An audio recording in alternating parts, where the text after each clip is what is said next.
So we go rap, we go director. But when did you figure out we wanted to go movie director? What brought you over that? What brought you over the top there?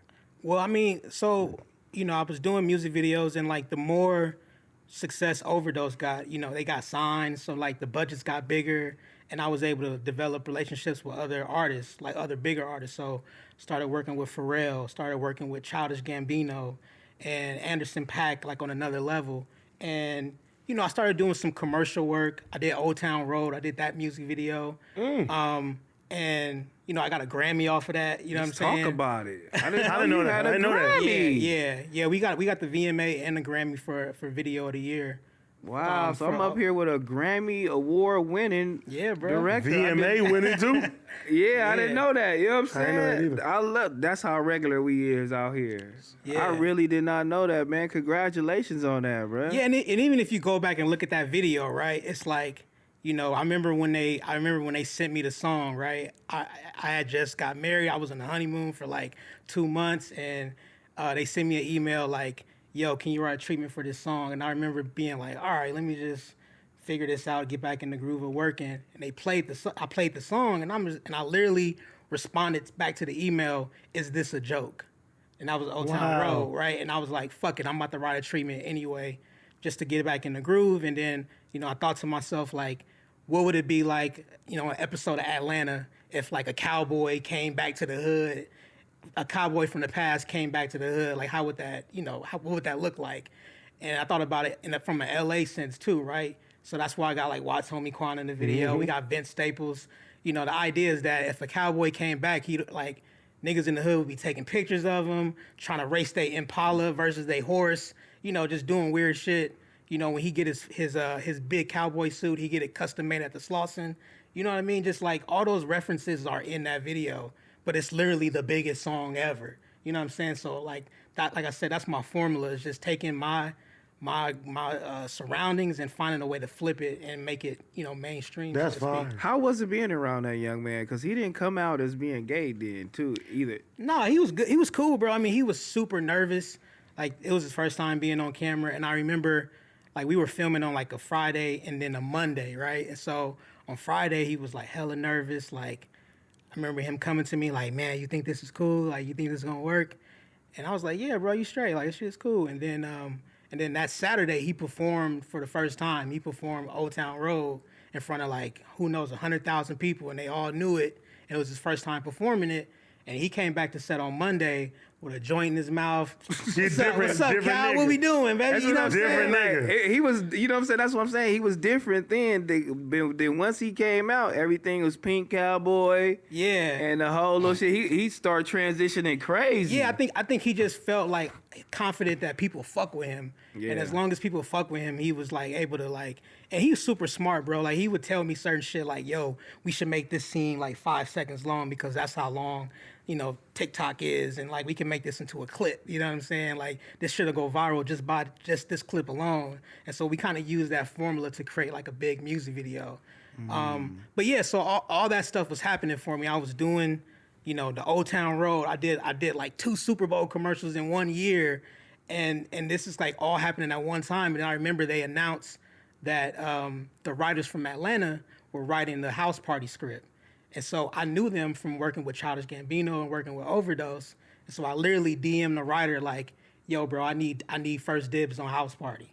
And to be honest, I was just like capping, just being like, you know how niggas be when they trying to see if they gonna answer. Yeah, you just and I know him, but like he didn't even respond. But like I know him, but like I wasn't expecting to really do it. And then by the time they finished the script and they needed a director, I was the first call. And so I was like, all this shit lined up. I got the Grammys, I got all these commercials on TV. Everything worked in my favor, and I was able to go in there, take the script, remix a few things, put AD's song in the script, like this the song that should be playing because this some LA shit, you know what I'm saying? And I resubmitted the script and they loved it and we started making it. I mean, that's crazy, man. You doing Super Bowl commercials, you directing shit, directing music videos, like I can't hang around that many white people, man. Nigga, yes, you can now. I don't think they'll like me. I should be like, man, these niggas ain't gonna like me, man. I don't know, but I be like, you really doing a great job for, you know what I'm saying, for people to pick you first, for you to be the first option, to take your direction on shit. Like, that's really crazy, man. And, besides the director shit, the big shit, like, I used to love those key moments, you know what I'm saying? Now that I look back at them and I know that was you, like, I'm like, damn, that was good.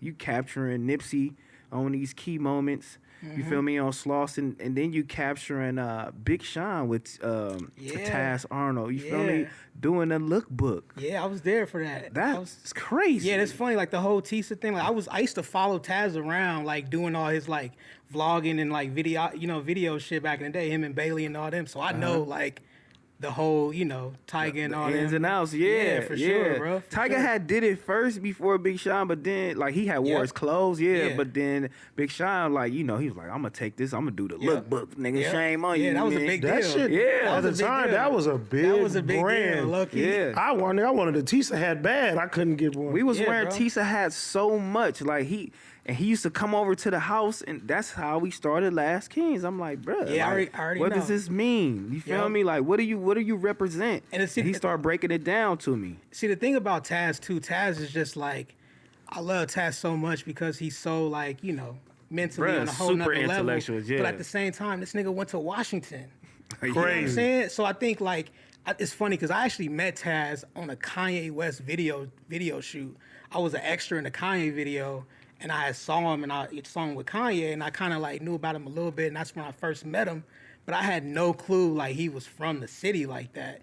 And he just kind of reminded me like, yeah, you don't have to be, you can be from wherever, you know what I'm saying, and still be on another level, you know what I'm saying? And he's just super inspirational forever for that. Like the whole Virgil, all that, Kanye, it's Taz. It's Taz. It's Taz. It's not even Kanye, it's Taz.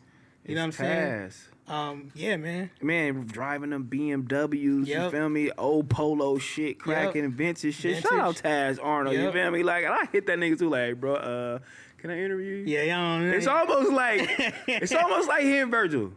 He answered. He's like, for sure, probably like the end of the year or something. I'll fuck with you. Like, Yeah, but his story is so deep, bro, and it's like it's a real LA story. And I think like his story, like when we talk about LA, we talk about it the same way. My dad grew up on like Broadway and and 61st and Broadway. You know what I'm saying? Like that's where my dad's family is from. And so like I grew up in Inglewood, and so I remember like being with my dad, just like driving through the city and going from Inglewood to South Central and just like seeing the way the architecture of the buildings, the colors of the buildings. Like it's so funny. It's this house on Gage, and it's like on like Gage and like maybe like Western.